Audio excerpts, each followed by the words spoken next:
Honorable Governor of the Western Province, Deputy Ministers, Mayor of Kotte, Mayor of Kaduela, members of the diplomatic community, citizens of Kotte, and friends. As someone who has one foot in the Kingdom of Kotte, I feel very privileged to be here. I belong to both the Kotte Council as well as the Maharagama Council, so I can claim a little bit of ownership with this initiative.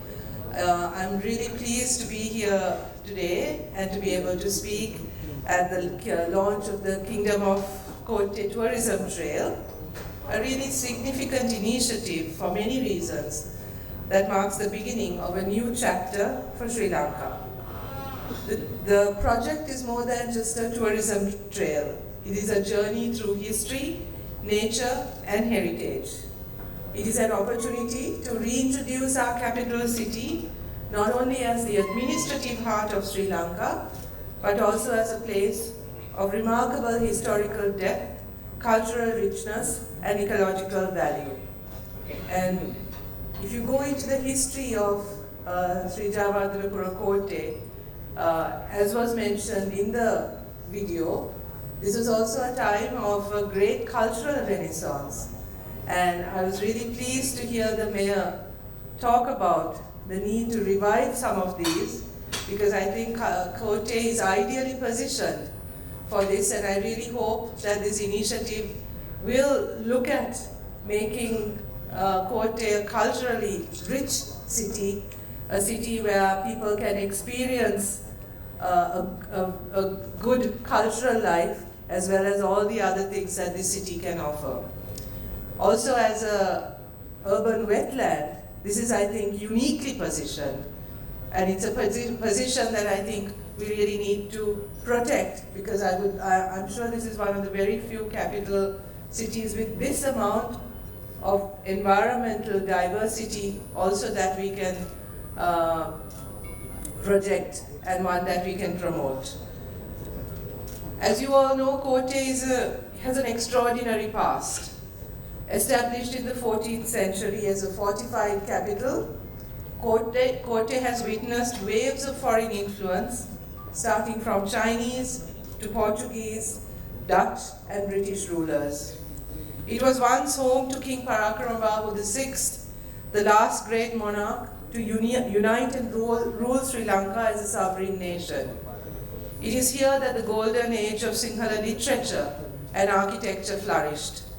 Today, the remnants of this rich history remain. Ancient ramparts, moats, religious sites, and monuments quietly narrating the story of a proud and resilient kingdom, and of a cosmopolitan kingdom, one that had many influences, one that was diverse, one that was pluralistic, as the district of Colombo today is, and as I think Sri Jayawardhanapura Kotte remains. And this is also something that we really need to promote and protect. Yet Kotte is not only something that belongs to the past. It is a city of vibrant wetlands, diverse bird life, and a rare ecological balance that few capital cities in the world can claim. As the world's first wetland capital, Kotte offers a living example of how urban life and biodiversity can coexist if we protect it and if we take good care of it. If guided by thoughtful planning and deep respect for the environment, this uniqueness of this capital city can be something that we can be proud of. The Kingdom of Kotte Tourism Trail brings together these unique dimensions, history, culture, nature, into one experience. It invites both Sri Lankans and international visitors to explore a side of Kotte that has remained hidden for too long.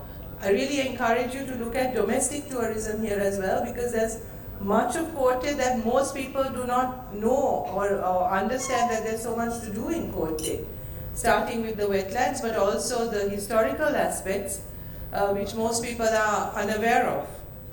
This initiative, led by the Corte Green Tourism Network, with support from the Western Province Tourism Board and the Governor, Honorable Hanif Yusuf, and inspired by the vision of the Deputy Minister Chaturanga Abesinghe, reflects a strong commitment to community-based and sustainable development. This, Honorable Deputy Minister, as you mentioned, is what we are talking about when we talk about inclusive growth, inclusive development, and inclusive tourism.